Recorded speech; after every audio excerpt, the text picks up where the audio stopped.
Hey, hi, and welcome to the PAX Overwatch Diversity Panel. I am Jen Cohn, and joining me is my fabulous group of castmates. We have 7 of my castmates from Overwatch who are all here to say hello. You want to say hi, guys? Yeah. Hi. Hi. Hello. Perfect. We're going to go around and introduce ourselves. So as I said, I'm Jen Cohn, and I do the voice of Pharah in Overwatch. I'm looking at Caro. Do you want to go next? Sure. Hi, I'm Carolina Ravassa, the voice of Sombra Online. Crispin? Hi there. I'm Crispin Freeman, and I play the voice of Winston in Overwatch. Keith? Keith Silverstein, voice of Torbjorn, ready to work. Paul? I'm Paul Nakauchi, and I'm the voice of Hanzo. And Anjali? I'm Anjali Bhimani, and I am the voice of Symmetra. And finally, Benz? Always saving the best for last. Benz Antoine, the voice of Baptiste. Thank you, guys. This is so nice, guys. We are all in this together. Perfect. So I know, perfect. So this was a very appropriate panel to assign to us because, as we all know, Overwatch is a very diverse game, and that's been a focus of Blizzard's in creating this game. And they put together a cast of characters from all over the world with all different kinds of backgrounds. Does anyone want to start by talking about their character's background? And specifically, if there's anything in your own background that relates to your character? Caro. Hi.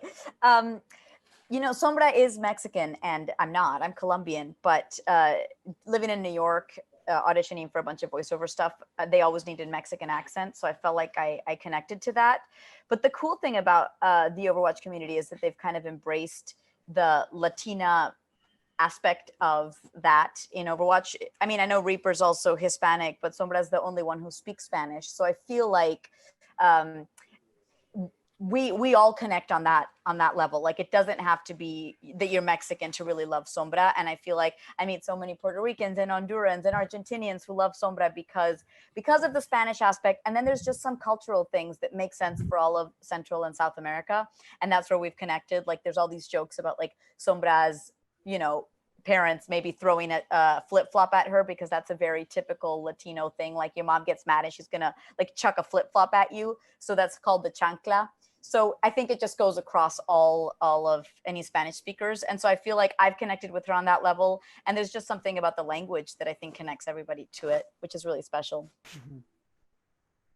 Yeah, I think across the board, some of the coolest connections with people's backgrounds in this game is the fact that a lot of the languages have been brought in for so many of the characters. Even those of us, I know he's not here, but those of us who maybe don't speak the language, Johnny Cruz, once they decided, he actually learned to speak the Brazilian for his role in order to be able to create that authenticity. And I thought that was really, really special. He did?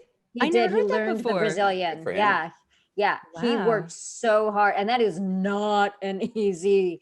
I mean, that is not easy to speak Brazilian Portuguese. It is like, I've got feijoada. That's what I got, and abraço. That's it. I'm like, I can talk about the food. That's all I got. As far as Symmetra's background, I'm Indian American, so I definitely connect with her on that level. And there is such a high value in Indian culture placed on STEM fields.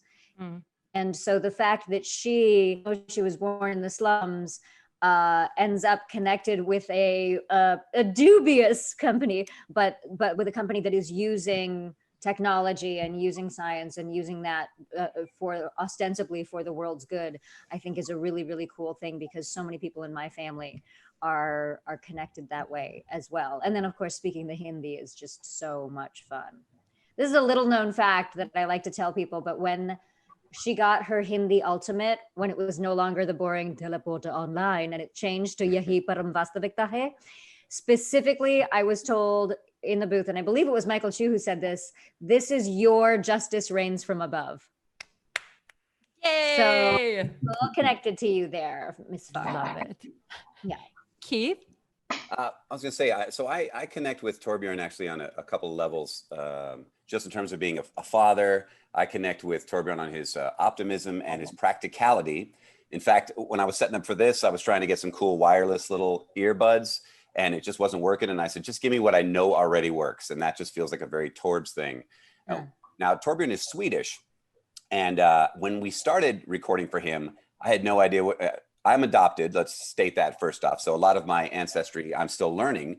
I'm on 23andMe, and I'm finding out new stuff all the time. And I have since being cast for Torbjorn found out that I am Scandinavian, and they are still trying to figure out exactly from where. So there's still hope that I may actually be Swedish, because I'm just about everything else. So Nice. That's amazing. Isn't that crazy? Yes, totally wild. Paul?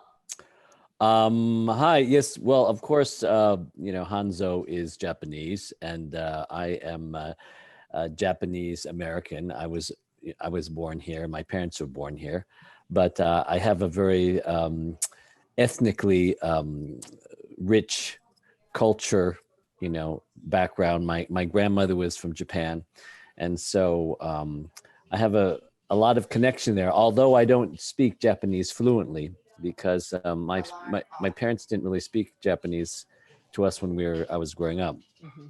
They were kind of like would only speak it when they didn't want us to understand stuff. And, I think that's typical of so many immigrant families. Yeah. Yiddish is dead because of that, because that was the secret language that you didn't say to the kids. Yeah, exactly. So, I mean, I learned some Japanese when I was older, and I actually took Japanese, so, that's the background of Hanzo, which I really enjoy playing immensely. And going to Japan a couple of years ago, it was like really amazing, because a lot of the scenes, in the background is so taken from, places right in Japan, right in Tokyo and stuff. So it was really neat. You were there during Sakura season too. Yeah, I was there the cherry during blossoms, Sakura season. which Yes, is just like the Hanamura map, yes, where you see the cherry blossoms just falling just everywhere. falling. It was Yeah, amazing. yeah. We were very lucky because we were there for the peak of the season, so it was like incredible. Oh, beautiful. Yeah. Benz? Yes. For me, of course, whenever I open my my social media, I get messages from people that I can't believe this guy speaks Creole. For them, I mean, that's the exciting part for me is when I was, when Andrea started to poke around Montreal to see if she could find somebody who was Haitian, as I am, same as Baptiste. But that's pretty much where it ends. Yes, I'm fluent in Creole, but I have never been to Haiti. So it wasn't so much me connecting to the character based on, the background of Baptiste and stuff like that, because there's no connection there.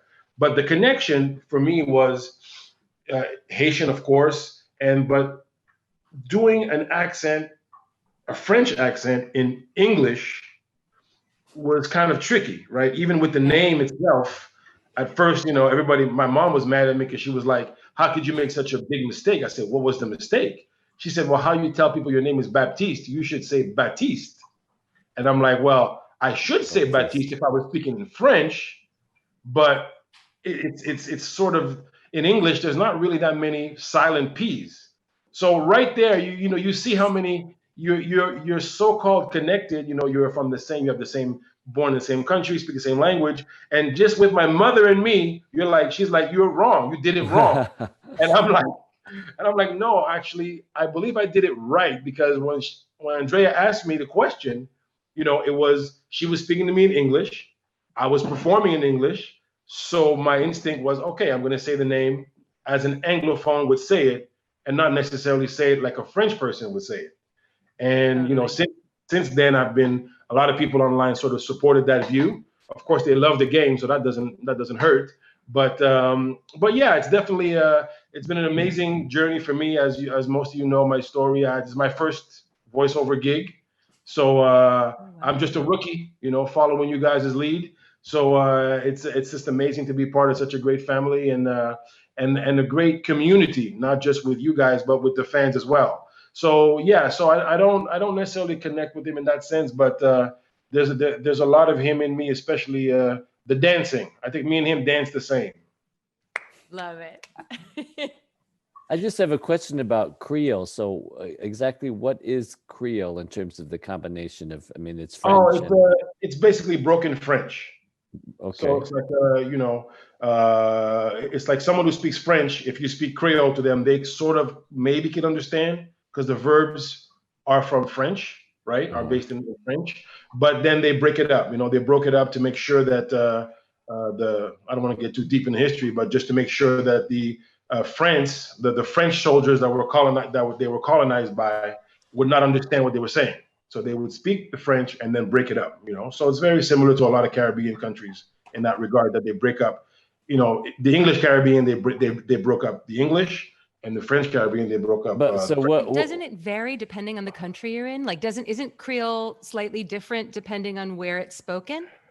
It is slightly different. Okay. But again, the verbs again are based, come from the same place. So you can find, if you're from Dominica, or if you're from another country that speaks Creole, like maybe Mauritius, there's people who speak Creole from Mauritius, but they understand, and actually they can understand us from Haiti more than we can understand them. So I don't know if it's maybe just a strict numbers game, because there's so many Haitians around the world, and they're very confident people. So they're everywhere. They're in Miami, they're in New York, they're in Montreal, they're in, they're in Toronto, they're in Vancouver, they're everywhere. So in that regard, we feel lucky that way, because the other Creole speakers tend to adapt to the base of our Creole, which is kind of cool. But so if it's a hybrid between French, what's the other languages that it's a hybrid with? Well, yeah, that's a good question. There's a lot. There's some English words. There's some Spanish words. There's a lot of it's a lot of mix. For example, I'll give you an example. In Creole, if something smells bad, or if your feet smell bad, they call it mayas. And if you really slow that down, that will sound like my ass. My ass. There we go. That's hilarious. So, oh my God, I love it. Yeah, so there's a lot of mixes, and you learn every day. The more you hang out with older people, they teach you things that you didn't know. Obviously, since I've never really been there, and I've never even been educated in French either. So I came from a very unique place as well, in that I knew I was right in what I was saying, because I started school in English. That's all I knew. French I picked up, of course, as a kid, but I never went to school. So when the question came to me about the name, I just answered instinctively, and I knew that was right, even though everyone in my family still thinks I'm wrong. But that's something a story of my life. I was gonna say that's the same thing. Whenever I try to speak Hindi around my mom, she's like, "No, it's yahi param vastavikta hai," and I say yahi param vastavikta hai. No, yahi param vastavikta hai, and I'm like, we're saying the same thing. I don't see the difference. But to this day, it's just there's a little something. It's just a little something. Oh, Mom. Crispin, did you want to chime in with anything? Sure. Your connection to being a space monkey. Sure. When I was called on to play Winston, this gorilla from the moon, I reached deep into my space elf background and thought, yeah, this is perfect for me. I'm an elf from space, and it seems obvious that I would be hanging out on the moon with Winston. One of the things that I really appreciated years ago, we had a United Nations of Overwatch panel. And everyone who was in the panel that year, they put little flags out where they were sitting with all the different flag countries, right? The flags of the different countries that their characters represented. And they made one for me, which I kept, which is a moon flag. I bet. Oh, that's great. I still have my little moon flag because Winston's from the moon. Yes, I mean, I think, well, the thing that I think that I really identify with Winston is his idealism, and this notion of sort of looking down at Earth from the moon is this notion of what they call in philosophy the fusion of horizons. When you look at things from enough different perspectives, it starts to fuse into this one sort of vision, and you sort of see it as holistically rather than as pieces against themselves. And if there's anything that my background is, even though, you know, I look like pretty normal white guy, on my mother's side of the family, I'm English, Scottish, German, possibly some Native American thrown in. And on my dad's side of the family, it's Russian, Romanian, and Polish Jew. And then I was raised in Chicago by a black woman for much of my life who came from the south side of Chicago. I would run between, you know, downtown Chicago to the wilderness of Montana. I would also go behind the Iron Curtain. My family used to go to Czechoslovakia during the Soviet occupation. We would help out artists over there. So I was sort of dipping back and forth between, you know, Western democracy and Soviet occupation and oppression.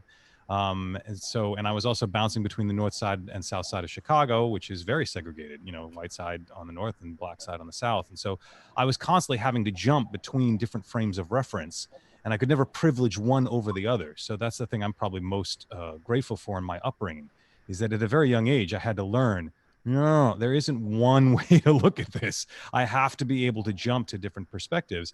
And so when somebody like Winston comes along, who basically looks down on the earth and goes, I see how this works. Sure, this sounds great. You know, and it's like, well, yeah, that makes perfect sense that I'd end up playing a character sort of like that. Well, I too am 1/4 space elf, so it's a very small world that we share. But good. You're half Ashkenazi Jew, Eastern European Jew. I didn't answer in the beginning. I'm 100% New York Ashkenazi Jew, and my Middle Eastern accents are mediocre at best. So it was very much a lucky break when I got cast as Pharah, and they explained that she came from this very international background, and so it got to be more pan-Mediterranean than specifically Middle Eastern, because I could have done a mean Israeli accent, but my Arabic accents are not all that much. But what I love about Pharah is her relationship to her mother, it being complicated, her being so human, and that she's the great uniter, and she's the one who really pulls everyone together to work together. And she too is someone who wants to see everyone working together in a team and not necessarily be divided by their differences. So it's beautiful. What's really lovely about, I just wanted to piggyback on that. What's really lovely about what you just said, Crispin, and also what all of you have said too, is that, you know, I know this is a diversity panel. We tend in the world to think of diversity in terms of either race or at least, you know, our ethnicity, or because we're all the human race. So that's not really accurate. So either our ethnicity or maybe our sexual orientation or whatever, like very specific structured things. But I think what's so beautiful about this game is that the diversity comes more from, there are so many unique characteristics to each character that create who they are. They are the sum of their experiences and the sum of so many different things. So it's not just about, oh, that's the Indian one, that's the Mexican one, that's the Swedish one. It's not just that. It's that all of them come from such diverse experiences, and that we learn so much about them through the game and through the lore. And that all of us have something that we have in common with them. You know, Crispin, you said the idealism, and that Jen, that she's the great uniter. And for me, Symmetra, I love so much how much she has taken her history and her difficulties in her past and used them to use them as fodder to inspire her to make the world a better place, which it can go either way, you know, and we see that in stories all the time. And so for me, that's something that's such a cool, unique thing about her. And we see that difference in each one of the characters in this game, who's gone to the dark side, who's gone to the light side, who's not sure, who's still trying to figure it out. I think diversity speaks in that way too, not just in terms of the structures that we all know of specifically, socially, internationally, all of that. There's been so much talk lately in the union and in our industry about diversity in casting. And I wondered if you guys have had specific instances where you've either felt supported in that way or felt that there was, that it was something being paid attention to in a positive way or in a negative way. Did you ever feel like you were being asked to do something inappropriate? Do you have specific opinions about that? I mean, I know that I was recently listening to a conversation between a bunch of people who were talking about wanting there to be much more specificity in casting. And yet our union, I think, has supported people of all different backgrounds getting to play different characters of different backgrounds, because that's the beauty of voice acting. Does anyone have feelings about that? Benz, jump on in. Yes, it's interesting because, as you all know, this is my first voice gig. But since that time, I've been approached by many different agents and whatever. So I signed on with this agent in New York. I signed on with Buckwald, right? And they were, well, we'll talk about that after because that has since changed. But during that time, I was with Buckwald, and they basically, the voice department, they were like, we want you to be more Black for a lot of the stuff I was reading for. And in my mind, I'm like, wait a minute, what do I sound like already? So now, I come from, most of my work, 99% of it has been on camera. So you're already restricted. Obviously, you're on camera. You can't hide. You are what you are, which is great. Then when this came, I'm like, oh, this is nice. I can go into, doing different things and, having fun and not being trapped in this 6'4" Black guy body, which is not bad, by the way. But but I figured I could explore, artistically, creatively, just go out and do different things. And the first thing the guy tells me is, no, I need you to sound like more like Black. And I'm like, I didn't really have any rebuttal. I didn't really know if is this the right way or the wrong way? Is this how it goes down in voice? So I didn't really know how to react to that. And I actually never mentioned this to anyone until today. I felt like in my heart, I'm like, it didn't feel right, or anyway, it didn't feel like something that I wanted to restrict myself in that way. I didn't feel like that was what I wanted to do. And ultimately that kind of like what led to us not really working together anymore. Because if there's one thing after 30 years of being in this business, you have to be happy because the journey is too long to be results oriented. You know what I mean? So that was a really weird thing. I'd love to hear how it goes down for you guys in that respect, since you guys have a lot more experience. Crispin? So some of you may know that I run a podcast on voice acting called Voice Acting Mastery. And in one of the interviews, I did a very long interview with Phil Lamar, talking not only about his experience as an actor, but I took extra time to talk to about his experiences as an African-American actor trying to deal with the casting challenges that he faces. And it's something that I've actually had to work with my students as well. In addition to the podcast, I teach students. And it's very interesting, Benz, because I had a African-American gentleman come to my class, and he was a really good actor, and he was of African descent. I mean, he was from Africa. And so his accent was very unique, and it was a blend. It was a blend of sort of sounding like he was African and also American. He was sort of mixed, as most people's accents are when they come to America and they start learning English. Some of the words they say are more in their native accent, and some are more American sounding. Absolutely. And so he would get up to do characters, and I would have to say, he was a wonderful actor. His name was Bamba John Bamba. And I said, Bamba John, you're going to have to deal. I understand that Hollywood is painted as this very liberal place, but when it comes to casting, they can be really conventional and really sort of close-minded about stuff because they're so afraid of alienating an audience. They want to make it simple, and which means that they often go for stereotypes. And I said, right now, your accent is in the middle. You're not vanilla and you're not chocolate. You're like the swirl at the yogurt place, right? and the swirl flavor confuses the white people who are casting. They don't know where to put you. So you either need to sound like you come from South LA and like you're from Compton, or you need to sound like you're in Black Panther, right? You need to sound like you are full African. And he went, oh, I get it, right? He had to make that decision about one way or the other. Guess what he got cast as? He's in Black Panther, right? He was an actual on-camera actor in Black Panther like a year or so after he took class with me, playing an African warlord, because he got it. Now I gave him those tools because I want him to succeed.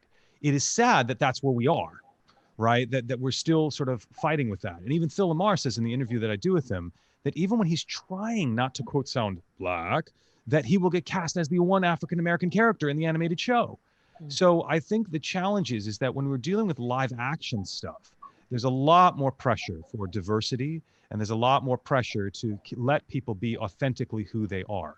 When we get into animation and video games, I don't know if it's because the demographic that they're shooting for is younger, and so they start to think more stereotypically, and they're not willing to take the same risks because they just want to be able to easily slot people into their character types.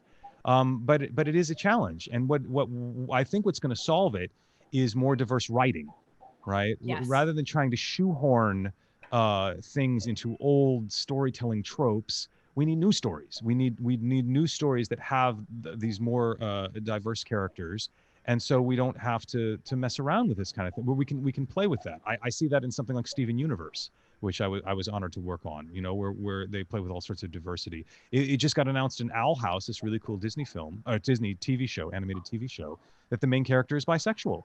Wow, that's cool. You know, that's really nice to have going on. But they also get a lot of pushback. Disney got a lot of pushback about that. And even the woman who's producing on it said, you know, I'm bi. I wanted my main character to be bi. And the executives at Disney said, you can't do that. And then somehow, like a year into production, they said, okay, we think you can do that. Right. So even in a place like Disney, which is usually, in terms of its politics, very LGBTQ friendly when it comes to their parks and when it comes to everything they're doing sort of physically in the world, in their storytelling, sometimes they can get really conventional and sort of conservative about stuff. So it's tough. We've got to keep boosting the voices and the creators who are trying to do more diversity and get different types of characters in the storytelling, so that people realize that these people exist and deserve a voice as anyone else does. Absolutely. Paul? My experience has been, you know, the irony of doing voiceovers as a Asian American performer is that it's great that they are actually using Asian performers now, because in the past, you know, a lot of times Asian voices were done by white people. Mm-hmm. So it was great because, like, years ago, I was getting hired because I was like one of the few Asian, you know, voiceover people around. But in terms of doing other voices that aren't Asian, I can count on like one hand in terms of, you know, voices that I've done that aren't, you know, and I don't particularly sound Asian in my normal speaking voice, you know, but I've done like maybe little voices in like in a larger, you know, series or something. I've done a couple voices that weren't Asian, but that's about it, you know. It's always sort of like the samurai voice, or the, like I did for Carmen Sandiego. He was another kind of like a ninja character. And the interesting thing is that they don't necessarily want someone who has a really authentic like Japanese accent, because it's hard for them to understand. It's hard for people to understand. So, you know, they asked me to like, well, can you take it out more? Can you take it out? You know, to the point where it doesn't even really sound like a Japanese accent to me. But then they'll be go, oh, that's it, you know, and it's just like a tiny like a reference to it, like a nod to it, just a tiny nod, like, you know, saying your ahs like you know, I'm going to, you know. Just tiny little modifications, but I mean, it would be nice that at some point that you know, we would be able to be seen, and I mean, literally everybody should be able to do, you know, all kinds of voices, right? Because you don't see who, you know, the person, right? But that's still that way. That still is an issue. Yeah, that still is an issue. And I actually want to speak to the flip side of the experience, because even though, you know, after being in theater and then being in film and TV and being here, like I've run the gamut of extremely offensive experiences. And then now more and more, as the world, I feel like, is changing, despite this kind of intense struggle that we are having in the world between between different mindsets. I'm actually seeing a really cool wave of openness, at least in the auditions that I'm getting and the roles that I'm getting, and in the complexity of things as we start to create them. A character that I did in Apex Legends just came out, and you know, that much like Overwatch, that is set in a future so there's already an element of fantasy to it, and yet they're still doing everything that they can, just like Overwatch, to make sure that they are honoring the ethnicity and the background and the complexity of all the characters they write. And they've decided that this character, the way into this character is she's Indian and then moved to the UK, and she's really scrappy, and so she has all the Cockney slang, but she speaks with her native accent as an Indian. And because accents are so personal to everybody's experience, and that is our way as voice actors to convey so much of the complexity of the person's experience, I find it very interesting, because no matter what, I feel like no matter what you do, there's going to be someone who says, oh, well, someone from there wouldn't speak like that. And you're like, but someone with this experience, it's a different thing. You know, my mom has been in this country for what, 50, 51 years. She still has an Indian accent, but she speaks with American slang. She speaks with American vernacular. And so I have found it very hopeful, and I found it very inspiring to know that there is so much attention paid in our sessions to being like, well, this is the background of the character. Talk to us about what you think, and let's talk about how we want to hone, how we want to fine tune what is the specific accent choice and what is the specific vocabulary choice. Because really the combination of those two things, and then obviously the flavor that you give it as an actor, the combination of those two things is what's going to make this character unique. And I'm really excited by the fact that that is happening. And it happened with Symmetra when we were working on her sound, that she was much more highly educated British Indian sounding, even though, I mean, highly educated British educated trained Indian, because obviously, you know, a lot of Indian folks either go to school in the UK, or that's the training that they have in their own homeland, is it comes from the UK. So just that yummy stuff is actually being talked about in the sessions. And I think people in consumers and gamers and people in the world are starting to come along to, there is no one right accent. There is no, because everybody sounds different. We're all here in the US, well, except for Benz, you're in Canada, but we're all here in the US and we all sound completely different. So why would it not be the case for anywhere else? And that excites me. I will say also, one very sad experience that I had, sad for me, was an interesting development, I think, in the casting world, is that I was cast in a project as a character who looked Indian but didn't have an accent. And about halfway through the recording process, a few sessions in, they decided to change the character to look either, I don't know what they landed on, but it was either going to be Black or Latina. And they said, we have to recast you because you're neither of those things. And this, even though she didn't sound that way, they decided we want to go with someone who is of that background, even though we're not going to see them. And it was a shock to my system, because I'm used to that in TV and film, but I'm not used to that in voiceover. So it's a double-edged sword as an actor, if that is going to happen. But I can see how it might be a sign of progress for us in general in casting. That people are now just being much more aware of, let's be true to who we're trying to cast here. You know? Get that. Keith? Yeah, it's a complicated issue. I think in a perfect world, you know, like Benz was kind of saying, it'd be great that we could all just do any voice we want to do. I mean, creatively, it's fun to be able to explore, you know, any avenue. And I've spent a lot of my career doing that. I don't think I've been pigeonholed in anything in particular. I have had studios that only call me in for Black parts, and I have other studios that go, oh, wait, you're Black? I had no idea. So you have you know, it's all over the board there. And when I say in a perfect world, it would be that way. This is clearly not a perfect world. We have a lot of changes to make. And I think that the studios are looking for authenticity is generally a good thing. It's a positive thing. We all can look back at Hollywood, at the on-camera stuff, all the way back to blackface and you know, Breakfast at Tiffany's, and all these examples of white actors stereotypically playing people of color. And even if they had good intentions, which a lot of those, I mean, who knows what they were thinking at the time.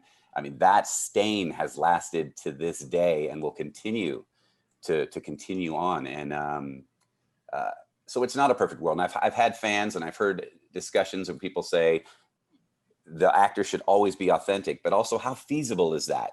I mean, let's say you're doing a video game and you're supposed to play 20 characters in this game, or 10 characters, or whatever the case is. A character may only have a few lines. Do they really have to get an actor in that's that exact ethnicity? How important is that? It gets complicated, but I do like seeing that now authenticity is important. One other thing, because I think Crispin, you talked about the writing changing, and I think that's a big deal too. And also as an audience, I think we need to change, and we need to be forced to change. I went with my family to Disneyland, and we saw the Frozen live show. And Anna, as a child, was white. And when she was grown, she was played by a Black actress. It took the audience all of about 5 to 10 seconds to get over that and to move on and to enjoy it. And it didn't matter in the slightest. And I'd never seen that done before. It wasn't done for any particular reason, but it didn't matter. And I think when the writing changes and the audiences change and we start to realize that, I mean, there are times where authenticity is very, very, very important. And there are other times if it's not spoken, the lead character doesn't have to be considered Asian. It could be whatever. But I think in general, when you write something, you go, here's the script. If it's not mentioned, we all go, oh, white, white, white. And that's how it's cast. So if the writers are opening up and the developers are opening up to other ideas, that's going to open it up for everybody, and everyone will have equal opportunities. Let's hope. And we'll still get some opportunities to flex our creativity and play some different roles as well. But it seems like it's very sort of case by case basis, because you were talking about Disney with Frozen. And then just like a couple of years ago, Little Mermaid went out, and this Asian girl was playing Ariel. And they got a lot of flack because, oh my gosh, Ariel isn't supposed to be Asian, but she's a mermaid. I mean, why couldn't she be? It's not like she's a mermaid. So, and they got all this kind of like hate about that. So it really is. It just depends on the project. It depends on I mean, that was maybe a couple of years ago. So maybe that would have changed. By now. No, I think it's going to be challenging for audiences. And I think the more times that envelope is pushed, the better. I think people have to stick their neck out, and they have to do it because we have to grow. I mean, how many years of television and film and stage have we all seen, that's been a certain way? All those stereotypes perpetuated constantly. I watch old movies with my kids all the time. I mean, just when I say old, I mean even 80s and 70s. And there's something sexist and racist in every classic I have watched from that period. It's unbelievable. It's not necessarily so bad that we have to turn it off, but it's enough that I have to mention it to my daughters and kind of explain why they did that. Like 16 Candles or exactly. I just was watching that with Mickey, same thing, and having to explain that was the norm at that time, and we don't even think of it having been that way, but that's how it was. Crispin? Alexander Hamilton, how dare we have him be Latino? I mean, why would you ever want to do that, right? We just need to stop. Let's just cancel that. Like, that's just not authentic, right? That's, of course, it's ridiculous. I think one of the things I want to chime in about is this notion of challenging the audience, Keith, because I think that's very interesting. In the world of sci-fi, that is one of the features of science fiction storytelling. The people who read science fiction want to be challenged, because one of the common trends in science fiction is an expansion of what we consider our in-group. Often in science fiction, there is storytelling where there's an us versus them storytelling, and the storytelling says, no, they are not a them. They are also an us, that we are going to extend to this other race or species or aliens or whatever the same rights and privileges that we would give to any sentient being.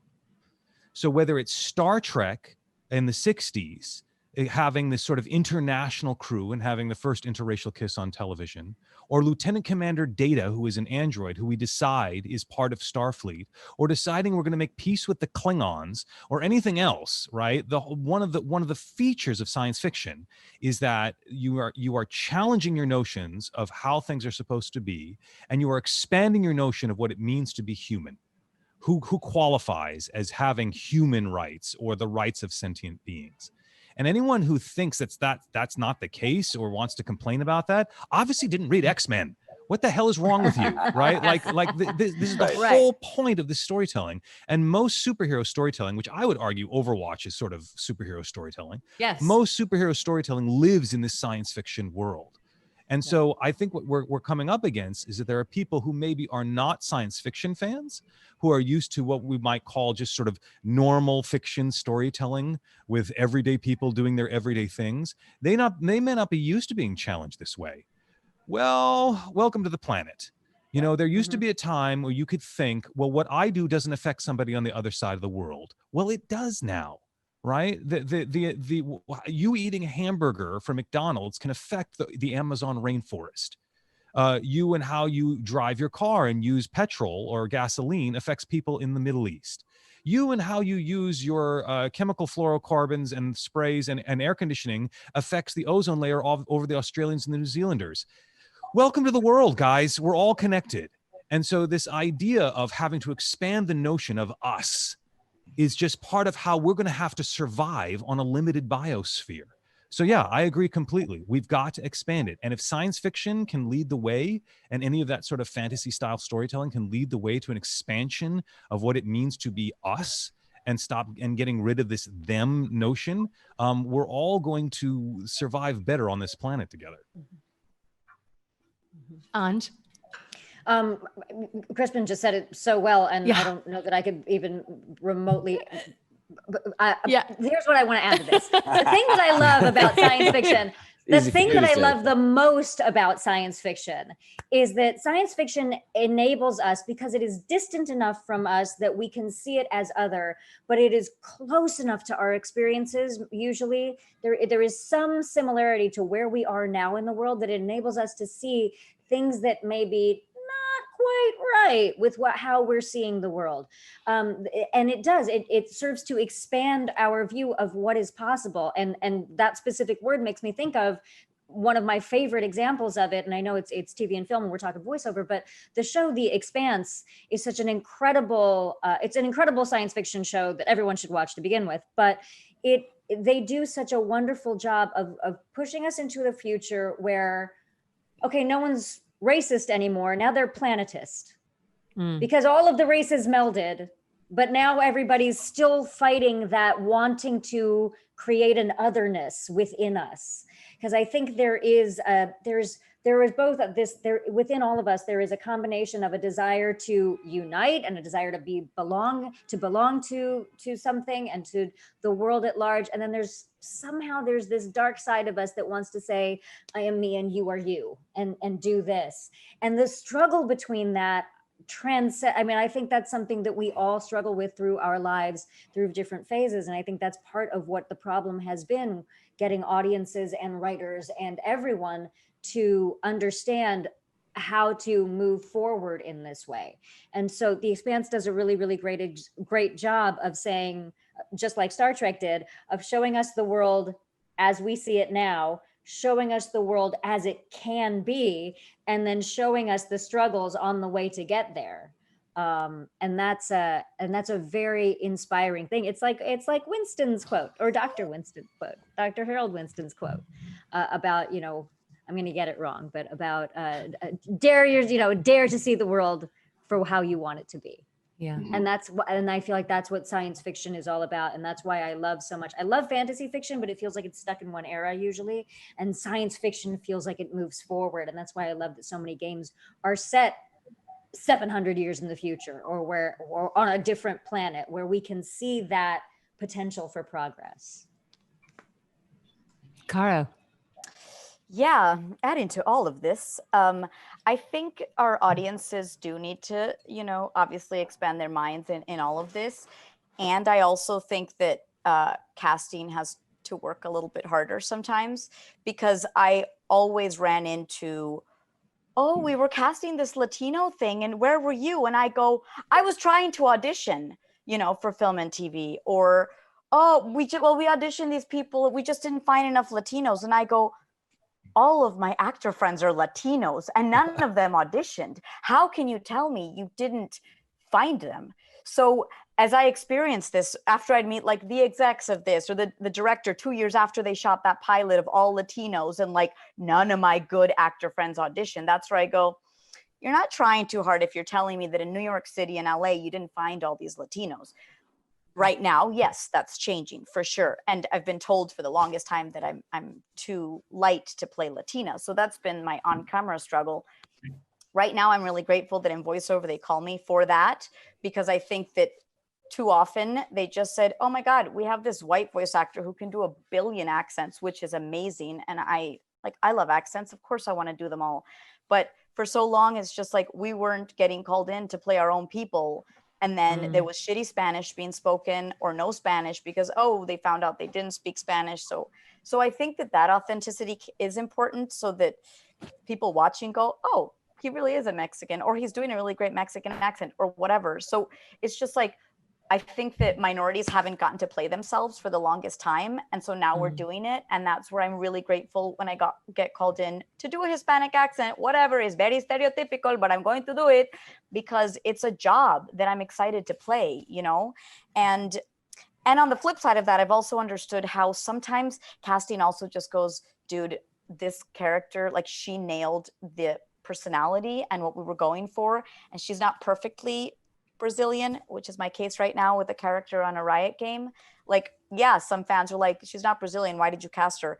But dude, if there's just something that like you brought to the character that wasn't brought in by any other Brazilian that you did audition, there's got to be leeway to, okay, well, we're in the right continent, hopefully, or whatever. So it's just like, what are you going for? This awesome bombastic personality, or like Keith, you know, I can't imagine anybody else being Torbjorn, because sometimes that's Johnny Cruz. Like, I cannot imagine anybody else being Lucio. So we have to have that flexibility too when we love a character's personality, you know. I'm just glad, you know, Lucio isn't played by a white dude. Like, at least they're in the right direction and with the right sort of the realm. Yeah, feel. Paul? Yeah, I guess I was just going to talk sort of about what Anjali was saying about the us and them thing. I mean, I think part of the thing is that is just sort of the structure of drama and theatrics, is for there to be an us and them. You know, every story has sort of like, you know. So I mean, I think that is sort of just built in sort of the theatrics of scripts and things. But I guess where it has to sort of change is what we have stereotypically thought as the them. You know what I'm saying? The viewpoint has to change, and I think in changing that, that's what will make it become more equal in terms of the weight of it. Because when you always have a certain group of people being the them, you know, it sets up this power dynamic that is disenfranchising. So we need to have stories where, you know, the them is another group of people, or, you know what I'm saying? So we don't always have that power dynamic struggle, you know. I think what happens, I think that's why the next step from the step after diversity is inclusivity, right? That's the step. And it's why I love what Jeff Kaplan said when this game came out. He said, the only people we want to exclude from playing Overwatch are people who exclude other people. Yeah. Like that idea that there is a story, there is some aspect of every character, there's some aspect some aspect of someone that everyone can connect with, one way or the other, whether it's their ethnicity, whether it's their storyline, whether it's their shape, their size, their attitude. Everyone feels included when they see their story being told through a character they can identify with. And it's how many different ways can people identify with the characters, I think, that makes that happen. So it's not Noah's Ark, it's not one of every ethnicity, it's how many different complex characters can we show that look and sound and feel and do completely different things. That I think that's the exciting development and I think Overwatch really did a great job doing that and kind of started this wave. And there are many other, I feel like the world is starting to come into that more and more and more. Crispin? This us and them thing is a challenge, right? Because we have hundreds of thousands of years of evolution that say, this is my village, and I'm going to defend my village.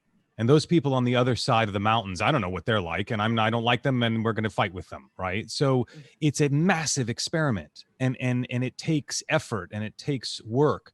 And I'll tell you, it's the Japanese storytelling that taught me how to look at the them as an us, because it sort of depends on your cosmology and your culture.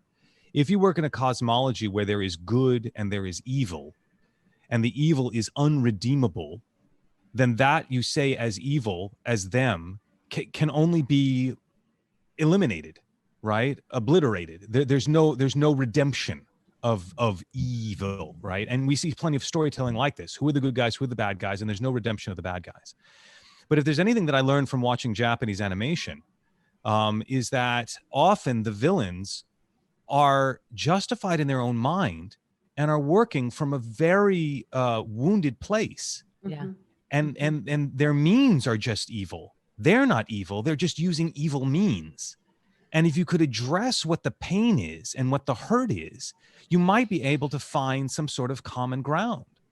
Astro Boy is a classic example of this. And I use this example, Superman fights Lex Luthor because Lex Luthor is evil.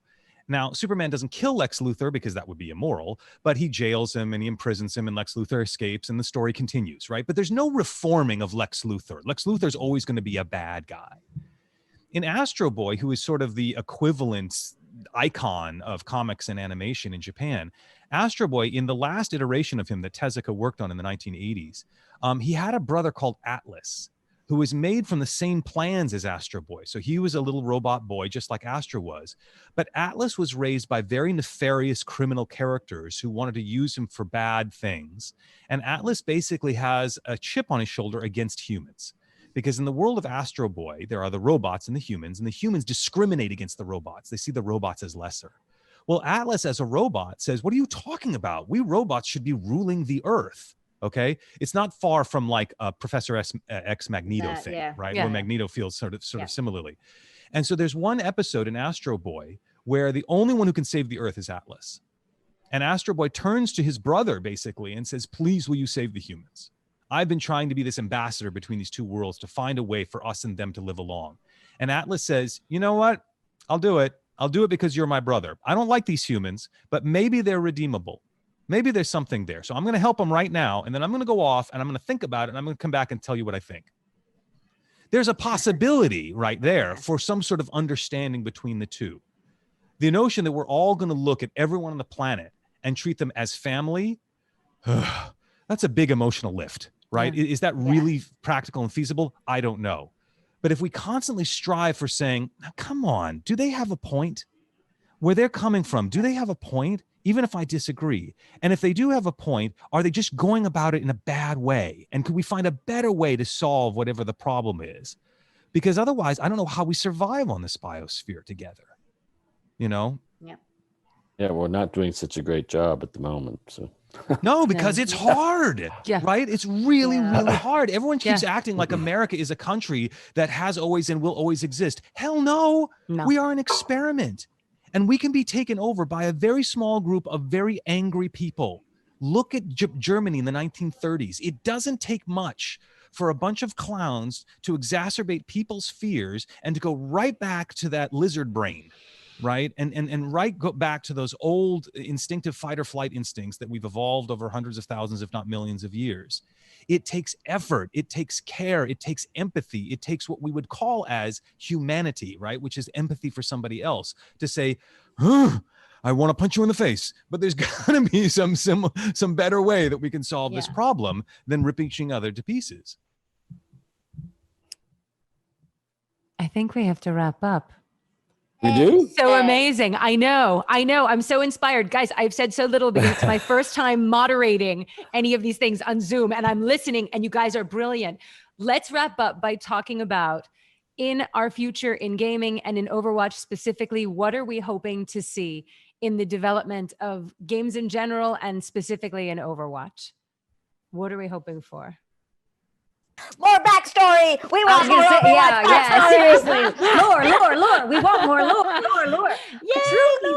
But truly, that is it, because the lore is what shows us the complexity of all of the characters. The more we learn about all the different things that make them, the more we see that it's more than one thing that makes someone. The more unique every person is, and then the more everyone realizes, no matter what their walk of life, they are unique in their own way, and they are not alone, both at the same time. And that is what I'm really hoping people see, so that they can like get into the story that way. Yeah. And that's what the fans really connect with is the backstories, you know. They really want more of that. Absolutely. Yeah, I mean, I think we see, like, I see Sombra as this badass who can do anything and who's not scared of anything, but she has to have a vulnerability. She has to have loved somebody at some point that she lost, and therefore now that's why she's her own agent who will, you know, screw over her own side if she needs to. Like, I think that once we understand what happened in the past with all these people and who the important, like, loves were, it makes them human, right? Because we all want to love or be loved. And be loved. So you know, the more we uncover all of that in all the characters, I think the more interesting it gets and deeper, you know. I want to see how we include Omnix in the us. There's been gestures towards that, and we have null sector now as this sort of break off aspect of the Omnix that are causing problems. But part of me wants to know, what is the inherent nature of silicon? We sort of know how carbon-based life forms work.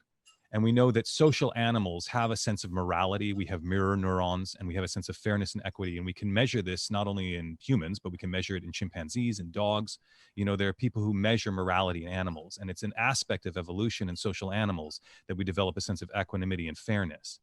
What is the essential nature of silicon?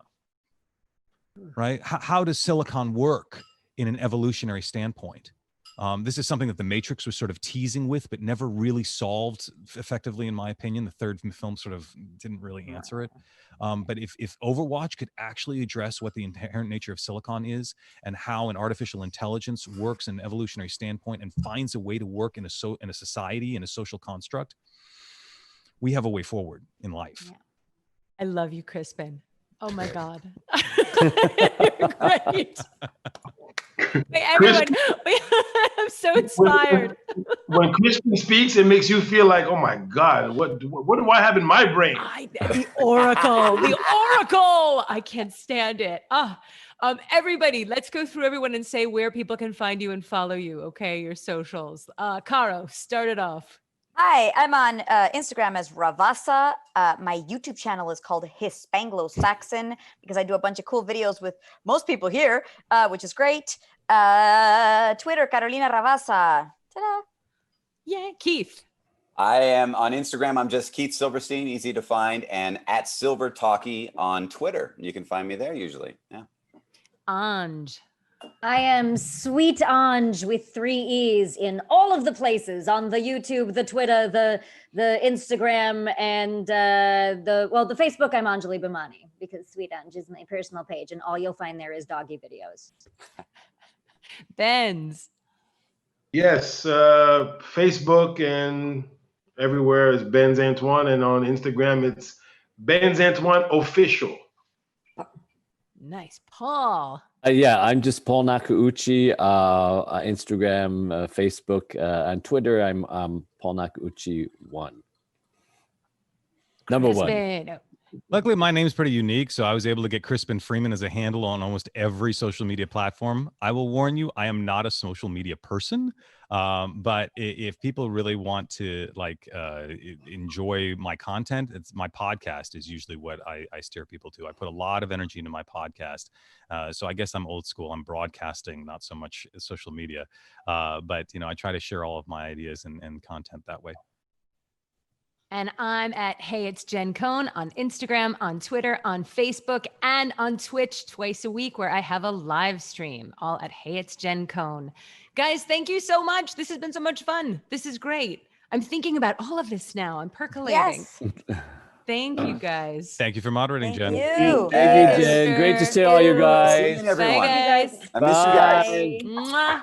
Bye. Mwah. Bye. Bye. Bye.